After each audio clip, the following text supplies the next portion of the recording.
भगवद गीता अध्याय 6 श्लोक 11 से 20। नमस्कार मित्रों, ज्ञान यज्ञ में फिर से आपका स्वागत है। पिछले वीडियो में हमने सीखा कि मन ही हमारा मित्र है, मन ही शत्रु है। हमने सीखा सच्चे योगी के लक्षण क्या है। आज हम उन बातों को और एक कदम आगे बढ़ाएंगे। आज कृष्ण अर्जुन को सिखाएंगे ध्यान कैसे करें, किस स्थान पर बैठें, कैसे बैठें, मन जिधर उधर भागे तब क्या करें। ये श्लोक पढ़ने पर समझ आएगा कि हजारों वर्ष पहले कृष्ण ने जो सिखाया, आज का आधुनिक विज्ञान भी उसी बात को प्रमाणित करता है। तो आइए आज की यात्रा आरंभ करें। लाइक करें, सब्सक्राइब करें और घंटी बजा दे। श्लोक 11 शुचौ देशे प्रतिष्ठापे स्थिरमासन मात्मनः नात्युच्छ्रित नाति नीचन चेलाजिन कुशोत्तरम अर्थ। पवित्र स्थान में अपने लिए स्थिर आसन स्थापित करे, न अधिक ऊंचा न अधिक नीचा, उस पर कुश, मृगचर्म और वस्त्र बिछाए। विस्तृत व्याख्या। इस श्लोक में कृष्ण ध्यान की बाह्य तैयारी बता रहे हैं, अर्थात ध्यान करने से पहले क्या क्या ठीक करना चाहिए। शुचौ देशे स्वच्छ स्थान। ध्यान का वातावरण स्वच्छ होना चाहिए। हमारा चारों ओर का वातावरण हमारे मन पर प्रभाव डालता है। यदि घर अव्यवस्थित हो तो मन भी अव्यवस्थित रहता है। स्थिर आसन। अपना एक निश्चित आसन बनाए। प्रतिदिन उसी स्थान पर बैठने से मन उस स्थान को देखकर ध्यान की स्थिति में आने लगता है। यह एक मानसिक संकेत बन जाता है। नात्युच्छ्रित नाति नीचन। न अधिक ऊंचा न अधिक नीचा। अधिक ऊंचा होने पर गिरने का डर, अधिक नीचा होने पर शरीर असहज हो जाता है।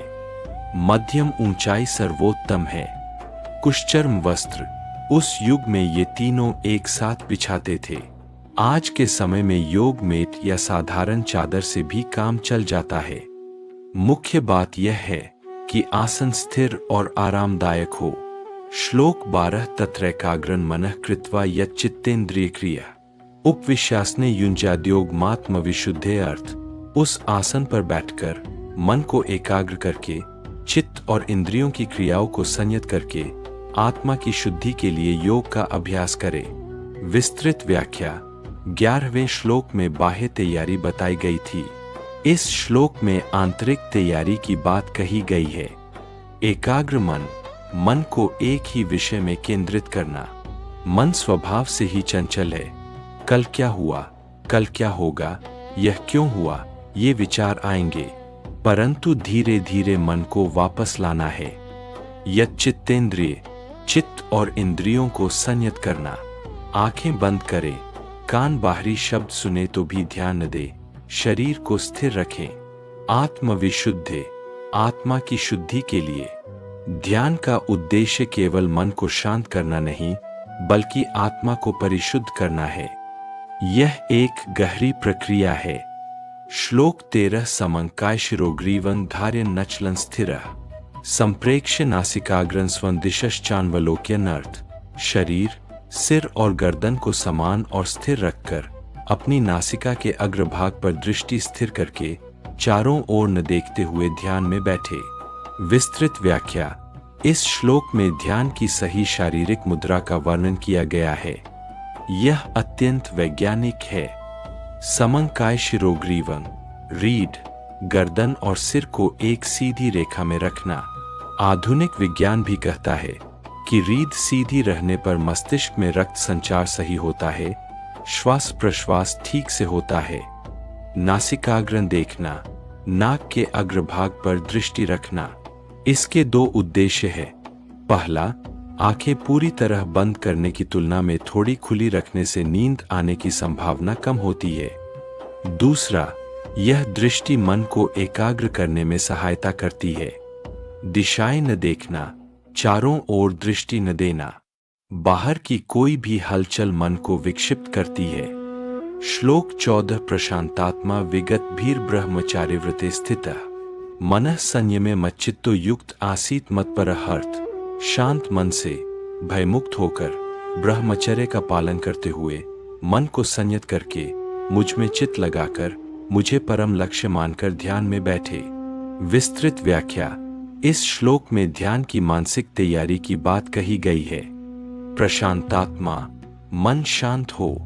यदि मन में क्रोध, चिंता या अशांति है तो पहले उसे शांत करें, उसके बाद ध्यान में बैठें। विगत भीय, भय मुक्त। ध्यान में बैठने पर कभी कभी अजीब भय आता है। मैं खो जाऊंगा क्या होगा? यह भय छोड़ना चाहिए। ब्रह्मचर्य, ऊर्जा का संरक्षण। ब्रह्मचर्य का अर्थ केवल यौन संयम नहीं, सभी इंद्रियों की शक्ति का संरक्षण करना है। मच्चित्त, मुझ में मन लगाना। कृष्ण कहते हैं, ध्यान में मेरा स्मरण करो। भगवान को मन में रखने से मन सहज ही स्थिर होता है। श्लोक 15 युञ्जन्नेवं सदात्मानं योगी नियतमानसः शांति निर्वाण परमा मत संस्थाम धिगच्छति। अर्थ, इस प्रकार सदा अपने आप को योग में नियुक्त रखकर नियंत्रित मन वाला योगी मुझ में प्रतिष्ठित परम निर्वाण रूपी शांति को प्राप्त होता है। विस्तृत व्याख्या। इस श्लोक में ध्यान का चरम फल बताया गया है। निर्वाण परमा शांतिम, यह केवल मन की शांति नहीं है, यह वह अवस्था है जहां सभी वासनाएं समाप्त हो जाती है, सभी प्रश्नों के उत्तर मिल जाते हैं और परमात्मा के साथ एकत्व का अनुभव होता है। मत संस्थाम, मुझ में प्रतिष्ठित। यह शांति बाहरी परिस्थितियों पर निर्भर नहीं करती। भगवान में प्रतिष्ठित होने पर वह शांति कोई छीन नहीं सकता।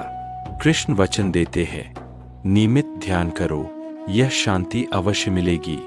श्लोक 16 नात्यश्नतस्तु योगोस्ति न चैकांत मंशनतः न चाति स्वप्नशील से जागृतो नैव चार्जुन। अर्थ, हे अर्जुन, अधिक खाने वाले का या बिल्कुल न खाने वाले का, अधिक सोने वाले का या बिल्कुल न सोने वाले का योग सिद्ध नहीं होता। विस्तृत व्याख्या। यह श्लोक अत्यंत व्यावहारिक और आधुनिक जीवन के लिए बहुत प्रासंगिक है। कृष्ण 4 विपरीत चरम अवस्थाओं की बात करते हैं। अधिक खाना, शरीर भारी होता है, मन जड़ होता है, ध्यान में नींद आती है। बिल्कुल न खाना, शरीर दुर्बल होता है, मन ठीक से काम नहीं कर पाता। अधिक सोना, मन आलसी होता है, उत्साह नहीं रहता। बिल्कुल न सोना, शरीर थक जाता है, चिड़चिड़ापन आता है। मध्यम मार्ग ही सर्वोत्तम है। यह केवल आध्यात्मिक ही नहीं, वैज्ञानिक सत्य भी है। आधुनिक स्वास्थ्य विज्ञान भी यही बात कहता है। श्लोक 17 युक्ताहार विहारस्य युक्त चेष्टस्य कर्मसु युक्त स्वप्नावबोधस्य योगो भवति दुःखा। अर्थ, सम्यक आहार विहार, सम्यक कार्यचेष्टा, सम्यक निद्रा जागरण, इस प्रकार नियमित जीवन जीने वाले मनुष्य का योग दुखों का नाश करने वाला होता है। विस्तृत व्याख्या। पिछले श्लोक में क्या न करें कहा, इस श्लोक में क्या करें कहा गया है। युक्ताहार, सही मात्रा में सात्विक आहार, पेट का आधा भाग भोजन, चौथाई जल, चौथाई खाली, यही आदर्श है। युक्त विहार, सही विश्राम और मनोरंजन, काम करे परंतु बीच बीच में विश्राम भी ले। युक्त चेष्टा, कर्म में सही प्रयास, न अधिक परिश्रम न आलस्य। युक्त स्वप्नावबोध, सही नींद, 6 से 8 घंटे की गहरी नींद। यह संतुलित जीवन ही योग को फलदायी बनाता है। श्लोक 18 यदा विनियतं चित्तमात्मने वावतिष्ठते निःस्पृहः सर्वकामेभ्यो युक्त इत्युच्यते तदा।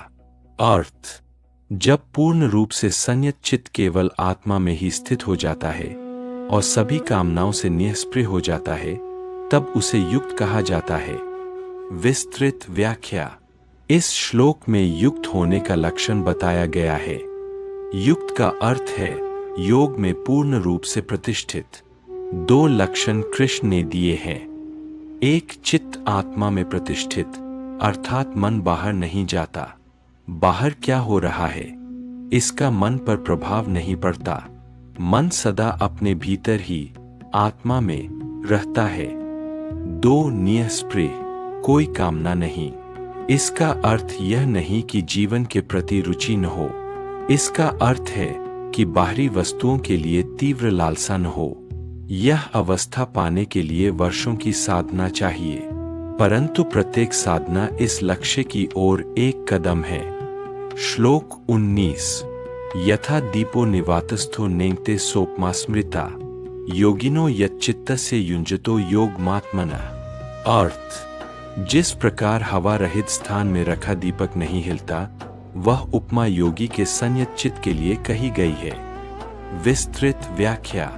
गीता के सर्वाधिक सुंदर दृष्टांतों में से एक यह है। कल्पना करें, घर के भीतर बंद स्थान में एक दीपक जल रहा है। बाहर की हवा अंदर नहीं आती। वह शिखा कितनी स्थिर है, इधर उधर नहीं हिलती, एक ही स्थान पर जलती रहती है। योगी का मन बिल्कुल ऐसा ही होता है। बाहर कितनी भी आंधी आए, मन स्थिर, शांत। प्रशंसा आए तो नहीं हिलता, आलोचना आए तो नहीं हिलता। हमारा मन अभी कैसा है? हवा में जलते बाहरी दीपक के समान, छोटी सी बात पर हिल जाता है। किसी ने एक बात कह दी, मन विचलित हो गया। इस दीपक को भीतर लाना है। यही ध्यान का उद्देश्य है। श्लोक 20। यत्रोपरमते चित्तन निरुद्धन योग सेव्या यत्र चैवात्मनात्मानं पश्यन्नात्मनि तुष्यति। अर्थ, योग के अभ्यास से निरुद्ध चित्त जब पूर्ण शांत हो जाता है और जब आत्मा के द्वारा आत्मा को देखकर अपने आप में ही तृप्त हो जाता है, उस अवस्था का वर्णन किया जा रहा है। विस्तृत व्याख्या।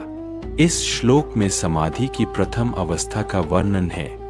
चित्त निरुद्धम, चित्त की सभी वृत्तियां शांत हो जाना, अर्थात मन में कोई विचार नहीं, कोई स्मृति नहीं, कोई कामना नहीं, पूर्ण निस्तब्धता। आत्मना आत्मान पश्यन्, आत्मा द्वारा आत्मा को देखना। यह एक अद्भुत बात है। साधारणतः हम आंखों से देखते हैं, परंतु इस गहन अवस्था में आत्मा स्वयं को स्वयं ही देख पाती है।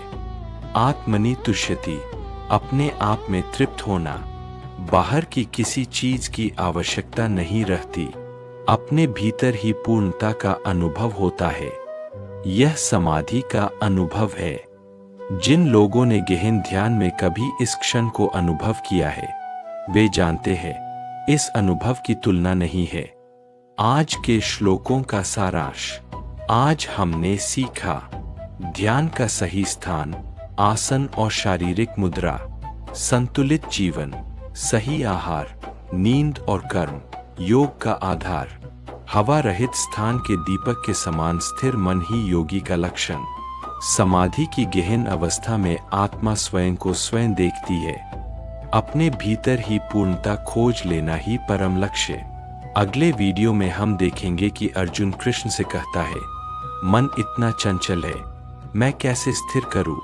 और कृष्ण का वह उत्तर जो आपका जीवन बदल देगा। जय श्री कृष्ण ज्ञान यज्ञ।